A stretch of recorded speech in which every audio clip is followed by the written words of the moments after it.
Hello students, welcome back to Dayal Academy. आज हम आपके साथ डिस्कस करने जा रहे हैं पार्टनरशिप अकाउंट्स के under admission of a new partner topic में एडजस्टमेंट ऑफ गुडविल। जब भी न्यू पार्टनर फर्म में एडमिट होता है, फर्म में नया पार्टनर आता है, तो बिजनेस में फर्म में बहुत सारी एडजस्टमेंट्स करनी पड़ती हैं। इन एडजस्टमेंट्स में से जो फर्स्ट एडजस्टमेंट है adjustment in profit sharing ratio, वो हम लास्ट वीडियो में आपके साथ डिस्कस कर चुके हैं। आज हम डिस्कस करने जा रहे हैं एडजस्टमेंट ऑफ गुडविल। गुडविल की एडजस्टमेंट कैसे की जाती है, गुडविल का अकाउंटिंग ट्रीटमेंट क्या है और गुडविल की एडजस्टमेंट की नीड क्या है, इसके बारे में आज हम बात करेंगे। लास्ट वीडियो देखने के लिए डिस्क्रिप्शन बॉक्स में लिंक गिवन है, तो आप वहां से प्रॉफिट शेयरिंग रेशियो की एडजस्टमेंट देख सकते हैं। जो स्टूडेंट्स इस चैनल पे न्यू हैं वो चैनल को सब्सक्राइब कर लें, बेल आइकन को प्रेस करें ताकि आने वाली वीडियोस की नोटिफिकेशंस आपको मिलती रहें।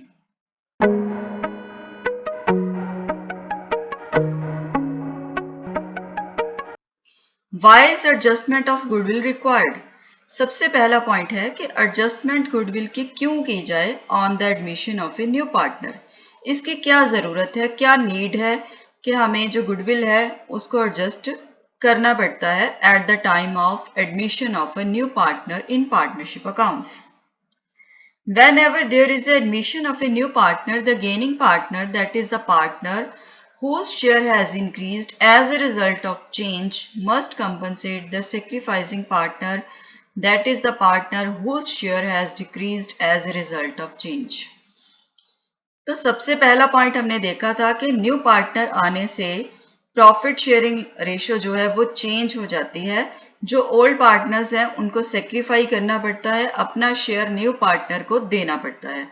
तो न्यू पार्टनर जो है वो गेनिंग पार्टनर है और ओल्ड पार्टनर्स जो हैं वो सेक्रीफाइसिंग पार्टनर्स हैं। इसलिए एडमिशन पर एक पार्टनर जो है, जो न्यू पार्टनर है, वो गेन करता है और जो ओल्ड पार्टनर्स हैं वो सेक्रीफाई करते हैं। Goodwill is the good reputation of the business established by the partners with their hard work, dedication, devotion and skill.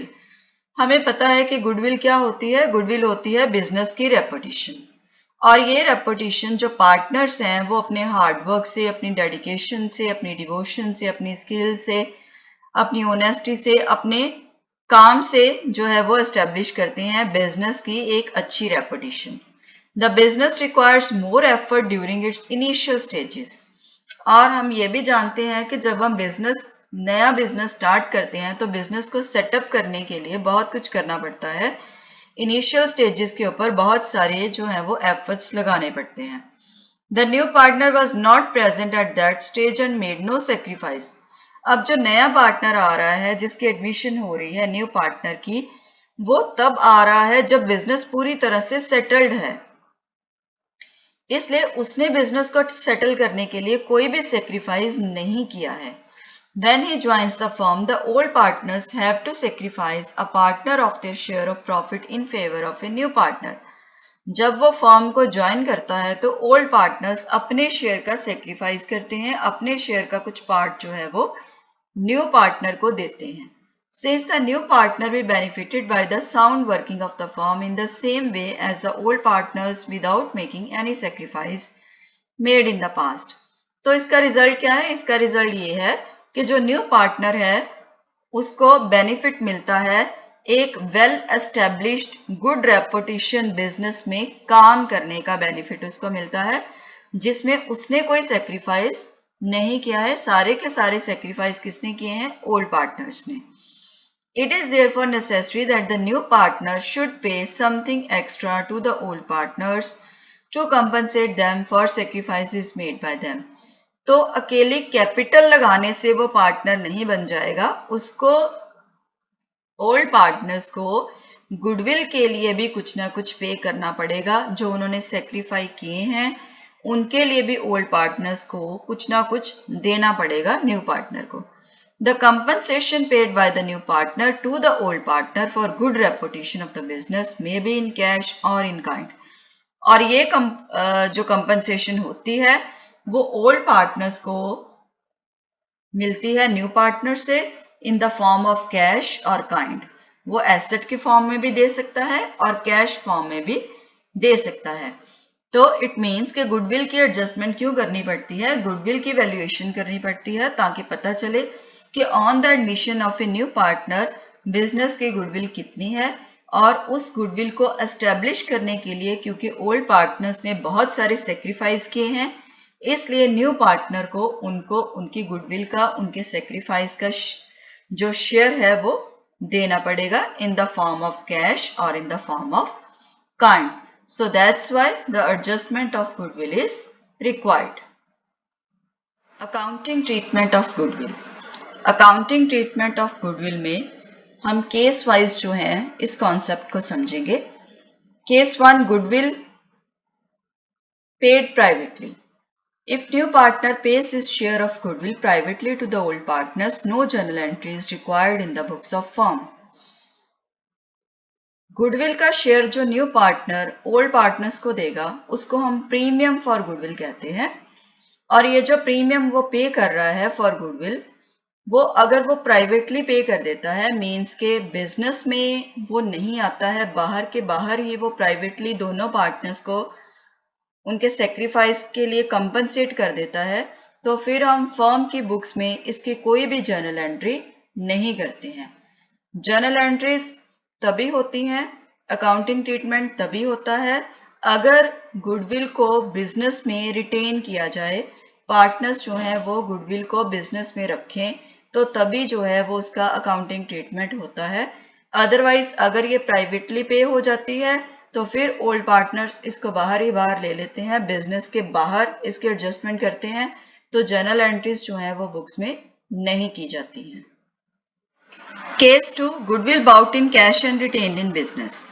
अगर न्यू पार्टनर गुडविल का शेयर लेके आता है और ओल्ड पार्टनर उसको बिजनेस में रिटेन करते हैं, तो अकाउंटिंग ट्रीटमेंट कैसे किया जाएगा. Example number 1, A and B are two partners sharing profit and losses in the ratio of 5:3. C is admitted as a new partner for 1/4 share and he brings 30,000 for his share of goodwill. Pass the necessary journal entries if the goodwill amount was retained in the business by A and B. A और B जो है वो goodwill का जो share है 30,000 जो वो लेके आया है C, उसको रिटेन करते हैं बिजनेस में, तो हम इसका अकाउंटिंग ट्रीटमेंट कैसे करेंगे. तो फर्स्ट ऑफ ऑल हमें ये देखना होगा कि A और B का सेक्रीफाइस कितना है. तो सबसे पहले हम वर्किंग नोट में उनकी सेक्रीफाइस रेशियो जो है वो फाइंड आउट कर लेंगे. Total share 1, C's share 1/4, remaining share आ गया 3/4. इसको डिटेल में देखने के लिए आप लास्ट वीडियो देखिए जिसमें कि आपको बताया गया है कि आपने न्यू शेयरिंग रेशियो और सेक्रीफाइस रेशियो कैसे फाइंड आउट करनी है. तो जो 3/4 रिमेनिंग शेयर है उसको हम 5:3 की रेशियो में A और B में डिवाइड कर देंगे, क्योंकि उनकी ओल्ड रेशियो है 5:3. तो उस रेशियो में 3/4 जो है वो A और B में डिवाइड हो जाएगा, और इस तरह से A का न्यू शेयर 15/32 आएगा और B का 9/32, एंड C का शेयर भी जो है 1/4 है, उसका भी डिनोमिनेटर हम सेम कर लेंगे, तो वो हो जाएगा 8/32. देन उनकी न्यू रेशियो हमारे पास आ जाएगी 15:9:8. और आपको पता है कि सेक्रीफाइस रेशियो निकालने का फार्मूला क्या होता है, old share minus new share. हमारे पास ओल्ड रेशियो भी है, न्यू रेशियो भी है, तो हम दोनों को आपस में माइनस कर देंगे और हमारे पास A और B का जो है वो सेक्रीफाइस आ जाएगा. A की ओल्ड है 5/8, न्यू है 15/32, तो सेक्रीफाइस इज 5/32.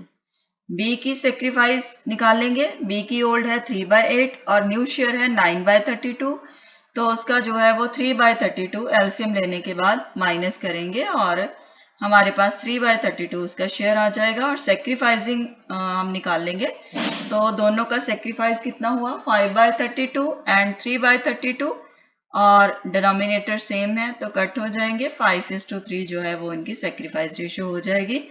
और न्यू पार्टनर जो गुडविल लेके आया है उसको हम इस रेशियो में ओल्ड पार्टनर्स में डिवाइड कर देंगे 5:3 की रेशियो में. और जर्नल एंट्रीज कैसे होंगी, सबसे पहली जर्नल एंट्री है cash account debit to premium for goodwill account. क्योंकि जो पार्टनर है सी वो 30,000 कैश में लेके आ रहा है, तो कैश जो है वो डेबिट हो जाएगा। और कैश कहाँ से आ रहा है? प्रीमियम फॉर गुडविल की फॉर्म में कैश हमारे पास आ रहा है। तो cash account debit to premium for goodwill account 30,000। फिर ये premium for goodwill account debit हो जाएगा, क्योंकि ये वाला जो 30,000 है वो ए और बी के कैपिटल अकाउंट को ट्रांसफर कर दिया जाएगा इन देयर सैक्रिफाइस रेशियो। 30,000 को हम 5:3 की रेशियो में डिवाइड कर देंगे। 30,000 का 5/8 जो है 30,000 का 5/8 हमारे पास आ जाएगा 18750। और उसी तरह 30,000 का जब हम 3/8 निकालेंगे तो वो हमारे पास आ जाएगा 11250। तो 5:3 की जो सैक्रिफाइसिंग रेशियो है उसमें हम डिवाइड कर देंगे।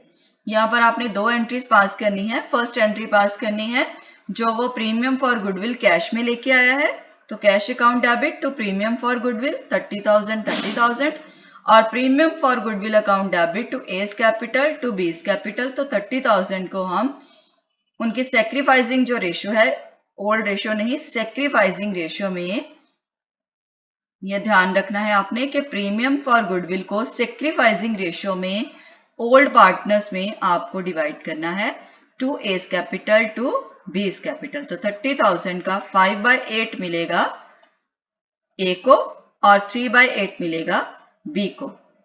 तो 30,000 is divided in the ratio of 5:3, that is their sacrificing ratio. Example number 2.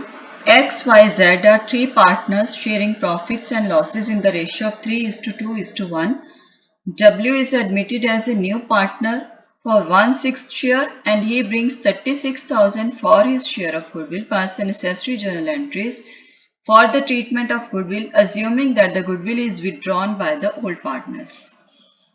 इस एग्जाम्पल में जो हमने लास्ट एग्जाम्पल की है उससे एक स्टेप आगे है कि पहले तो वो बिजनेस में वो 36,000 जो है वो गुडविल का अपना शेयर लेके आता है W, और उसके बाद जो ओल्ड पार्टनर्स हैं X, Y और Z वो अपना शेयर जो है वो विथड्रॉ कर लेते हैं बिजनेस में से गुडविल वाला शेयर। मीन्स के जो W लेके आया है 36,000 अपना शेयर ऑफ गुडविल, वो किसके लिए है? ओल्ड पार्टनर्स के लिए। तो ओल्ड पार्टनर्स उसको पहले अपनी सैक्रिफाइसिंग रेशियो में डिवाइड करते हैं और फिर उस पैसे को बिजनेस में से विथड्रॉ कर लेते हैं। तो ऐसे केस में हम कैसे एंट्रीज पास करेंगे? सबसे पहले आपको वही करना है कि आपको सैक्रिफाइस रेशियो जो है वो फाइंड आउट करनी है X, Y और Z की इन द वर्किंग नोट।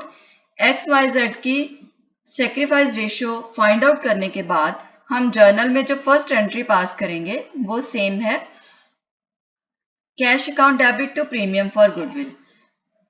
तो जितना वो प्रीमियम लेके आया है वो कैश की फॉर्म में है, इसलिए कैश अकाउंट जो है वो डेबिट हो जाएगा टू प्रीमियम फॉर गुडविल 36,000। अब ये 36,000 जो है वो X, Y और Z में उनकी सैक्रिफाइसिंग रेशियो में डिवाइड हो जाएगा। तो premium for goodwill account debit to X capital to Y capital to Z capital. तो तीनों ओल्ड पार्टनर्स को 36,000 मिल जाएगा in the ratio of 3:2:1, that is their sacrificing ratio. Means के 3/36,000 का 3/6 जो है वो X को मिलेगा और Y को मिलेगा 2/6 और Z को मिलेगा 1/6। तो इस तरह से ये तीनों में हम डिवाइड कर देंगे। तो ये दो एंट्रीज वही हैं जो हमने फर्स्ट एग्जाम्पल में की थी। यहाँ पर एक न्यू एंट्री और आएगी फॉर द विदड्रॉन। जो प्रीमियम उन्होंने ओल्ड पार्टनर्स ने विदड्रॉ किया है बिजनेस में से, मीन्स कि वो पैसा उन्होंने निकाल लिया है बिजनेस में से, तो उसके लिए हम क्या एंट्री करेंगे कि X, Y और Z जिनको हमने यहाँ पे क्रेडिट किया था जब उन्हें मिला था प्रीमियम फॉर गुडविल, उनको फिर से हम क्या कर देंगे? डेबिट कर देंगे। X capital account debit, Y capital account debit, Z capital account debit with the amount of premium, जितना उन्होंने प्रीमियम निकाला है, टू कैश अकाउंट, क्योंकि बिजनेस में से कैश जा रहा है तो इसलिए कैश जो है वो क्रेडिट हो जाएगा क्योंकि कैश हम निकाल रहे हैं और कैश मिल किसको रहा है, एक्स, वाई और जेड को। ये जो सेकेंड एंट्री है ये कैश की एंट्री नहीं है, इसमें सिर्फ इतना ही है कि जो कैश न्यू पार्टनर जो है वो लेके आता है इन द फॉर्म ऑफ गुडविल, वो ओल्ड पार्टनर्स आपस में जो है वो डिवाइड कर लेते हैं इन देयर सेक्रीफाइसिंग रेशियो, लेकिन वो उसको विड्रॉ नहीं करते हैं, बिजनेस में से पैसा निकालते नहीं है। लेकिन अगर वो निकालते हैं तो आपको क्वेश्चन में मेंशन होगा, अगर वो निकालेंगे तो हम एक और एंट्री जो है इसमें ऐड कर देंगे जिसमें उनकी कैपिटल को डेबिट किया जाएगा पार्टनर्स की, ओल्ड पार्टनर्स की, और कैश को क्रेडिट किया जाएगा विद द अमाउंट जितना भी उन्होंने निकाला है। इन दिस क्वेश्चन उन्होंने यहाँ पर हमें ये बताया है कि उन्होंने सारे का सारा ही जो है वो अपना शेयर निकाल लिया है, बट कई बार क्वेश्चंस में ऐसा नहीं होता है। कई बार क्वेश्चंस में आपको गिवन होगा कि उन्होंने हाफ अमाउंट विड्रॉ किया है, 1/3 विड्रॉ किया है, 3/4 विड्रॉ किया है, तो जितना उन्होंने विड्रॉ किया है आप उतना ही निकालोगे। सपोज अगर इस क्वेश्चन में लिखा होता कि उन्होंने हाफ अमाउंट विड्रॉ किया है तो यहाँ पर 18,000 हम नहीं लिखते, यहाँ पर आता 9,000, 12,000 की जगह पे आता 6,000 और 6,000 पे आता 3,000 और 36 के प्लेस पे हम क्या लिखते हैं, इसका हाफ, क्योंकि हमने ये पूरे का पूरा पैसा जो है वो नहीं निकाला है, हाफ निकाला है।